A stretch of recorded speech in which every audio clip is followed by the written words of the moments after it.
Bonjour, alors voilà, aujourd'hui on recommence parce que nous allons à nouveau parler de ce concept qui m'intéresse vraiment très fort et sur lequel je veux te donner plus d'informations, à savoir l'état d'esprit évolutif ou l'état d'esprit fixe, ce qu'on appelle en anglais le Fixed or Growing Mindset. Alors, j'ai déjà fait une vidéo là-dessus. Je te conseille d'aller la voir parce que c'est vraiment la première vidéo d'introduction. Ici, ce que je vais faire, c'est te parler plus particulièrement de la manière dont on applique la différence quand on s'adresse à des enfants ou quand on soutient l'éducation en fait d'enfants. Alors, ça veut dire que n'importe qui est concerné par ceci. Ça peut être toi en tant que l'oncle ou la tante de quelqu'un, ça peut être toi en tant que l'animateur dans un groupe de jeunes, ça peut être toi le parent, ça peut être toi l'enseignant. Donc c'est vraiment un concept qui n'est pas limité.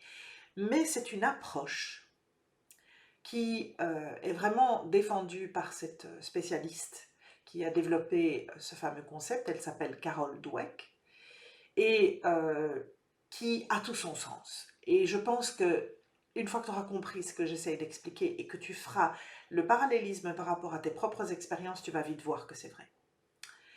Donc, petit court rappel.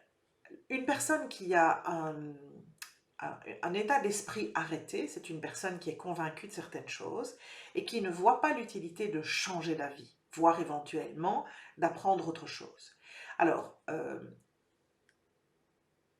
il y a plein de gens qui ont cette attitude, il y a plein d'aspects qui peuvent être positifs, mais le fondement dont je veux parler aujourd'hui, c'est l'autre, c'est l'état d'esprit en croissance. L'état d'esprit en croissance, c'est cette capacité de se remettre en question tous les jours, de se rendre compte que quel que soit l'âge qu'on a, l'état dans lequel on est, on peut toujours apprendre et on peut toujours améliorer ses connaissances pour apprendre à mieux gérer des situations. Et surtout, et ça c'est très très important, quelles que soient les difficultés que l'on rencontre, voire les échecs que l'on vit, il faut changer d'attitude et ne pas le prendre comme un fatalisme, mais plutôt comme une expérience dans laquelle on doit puiser quelque chose d'utile pour que la fois prochaine, on puisse réussir. Alors, c'est très marrant, en écoutant Mel Robbins il y a quelques jours, elle faisait une analogie que je trouvais intéressante. Elle est utile dans mon concept aujourd'hui. Elle dit que la plupart des millionnaires sont des gens qui ont échoué en moyenne 3 fois,5. Ça veut dire que ce n'est pas des gens qui réussissent du premier coup, c'est des gens qui font des erreurs. Ce qu'on appelle en français l'essai-erreur. Donc, dans ce concept de growing mindset, donc dans ce concept d'état d'esprit évolutif, tu dois utiliser ce que tu vis comme étant des échecs et tu dois te nourrir de ça. Alors, il y a un concept qui est très simple que tu vas tout de suite comprendre. Quand un enfant apprend à marcher, qu'il échoue, qu'est-ce qu'on fait?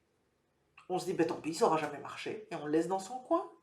Ou est-ce qu'on lui dit, c'est pas grave mon chéri, tu verras, d'ici quelques jours ça va marcher? C'est ça la différence et c'est ça l'état d'esprit en croissance. C'est le fait de se dire, si quelque chose ne fonctionne pas aujourd'hui, ce n'est pas grave. Ça ne veut pas dire que ça ne fonctionnera jamais. Et dans beaucoup de discussions aux États-Unis, il y a un exemple qui est donné dont tu as peut-être déjà entendu parler. C'est l'exemple de Michael Jordan. C'est le basketteur américain, ce fameux basketteur américain. En fait, il a expliqué qu'il n'était pas nécessairement doué quand il a commencé sa carrière, mais c'est un homme qui a continuellement travaillé de façon extrêmement intense. Il a dû faire des paniers en basket des millions de fois pour arriver à pouvoir maîtriser son geste, pour pouvoir maîtriser sa manière de faire et pour pouvoir devenir le basketteur extraordinaire qu'il a été. Et j'ai écouté un autre exemple récemment qui est Michael Phelps, ce nageur qui a battu tous les records de médailles. Il expliquait qu'il s'entraînait tous les jours de l'année, 365 jours par an. Donc ça veut dire que même le dimanche, il ne s'arrêtait pas. Il avait besoin de le faire. Et il a même expliqué Quand je m'entraîne le dimanche, j'ai 52 entraînements de plus par an parce que tous les dimanches comptent autant qu'un autre jour. Donc, tu dois comprendre que pour pouvoir avoir une conception de erreur, apprentissage, il faut mettre l'enfant en condition. Et il semblerait que une des choses à ne jamais faire avec un enfant, c'est de lui dire qu'il est intelligent. Alors, je connais ce concept depuis très longtemps.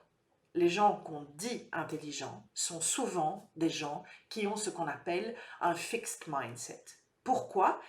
Parce que malheureusement, ils rentrent dans une espèce de catégorie de personnes qui se mesurent constamment aux autres, qui mesurent leur état d'intelligence, et lorsqu'ils sont face à des défis et qu'ils savent que ces défis risquent de les faire échouer, ne les relèvent pas. Or, le principe d'un état d'esprit en croissance, ce n'est pas de choisir la mauvaise carte qui est de dire « non, je ne serai pas capable de l'exécuter, je ne vais pas le faire », c'est de relever le défi.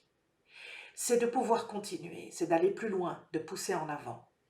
Donc dans ce principe-là, si tu le comprends bien, lorsque ton enfant est face à un défi, eh bien, au lieu de lui dire « tu es trop bête pour y arriver », qui est vraiment la pire des choses à faire, on est bien d'accord, parce que ça va complètement le figer, ça ne sert à rien de lui dire qu'il est intelligent quand il réussit quelque chose, parce que c'est là où l'enfant va croire qu'il a la capacité de ne plus devoir apprendre.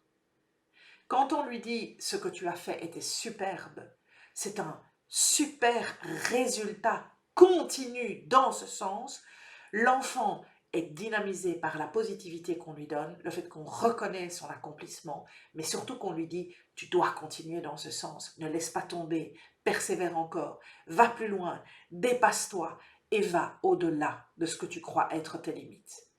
Ça, c'est ce qu'on appelle un état d'esprit en croissance.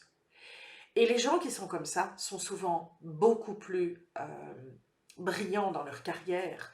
Il est démontré que les plus brillants créateurs sont des gens qui ont exactement cet état d'esprit. Ce ne sont pas des gens qui ont nécessairement fait l'université, qui ont des gros diplômes. Ce sont juste des gens qui relèvent tous les jours des défis, quels qu'ils soient, petits ou grands, et qui n'ont pas peur d'échouer parce qu'ils savent que dans l'échec, ils vont pouvoir trouver quelque chose de positif qui leur aura appris dans le processus dans lequel ils évoluent. Donc, pense à ça, pense à ne pas figer ton enfant lorsque tu parles avec lui en lui disant que tu es bête ou intelligent. Ce sont deux terminologies qui devraient sortir de ta maison. Par contre, n'hésite pas à le féliciter, à l'encourager et à lui montrer comme il a remarquablement progressé quand il fait quelque chose, qu'il l'aide à progresser, parce que c'est ça qui va l'aider à continuer à relever le défi, continuer à relever les différentes situations, enfin les défis des situations dans lesquelles il va se trouver, qui va le faire progresser et qui va lui faire prendre aussi conscience de ses capacités et lui faire prendre confiance en lui. Et ça, c'est super important. Parce que des échecs, on en aura tous, des défis, on en a tous. C'est l'attitude qu'on a face à ces échecs, face à ces ratages, qui va déterminer si on va plus loin ou si on s'arrête là, en se disant « c'est foutu, je peux plus ». On peut toujours, mais il faut rentrer dans ce concept de compréhension, d'acceptation, que des défis, on en aura toujours, qu'il faut pouvoir les analyser, puiser quelque chose de positif, recommencer, parce que c'est à force de persévérer qu'on finit par y arriver. Voilà.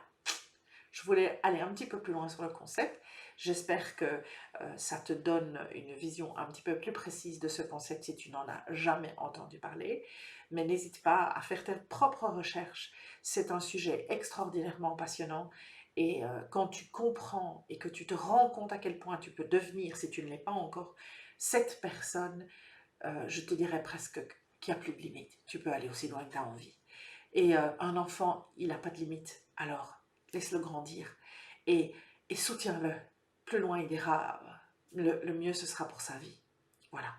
Bonne communication avec tes enfants avec les enfants que tu as autour de toi, avec les jeunes que tu as autour de toi. Et à la prochaine fois. Salut!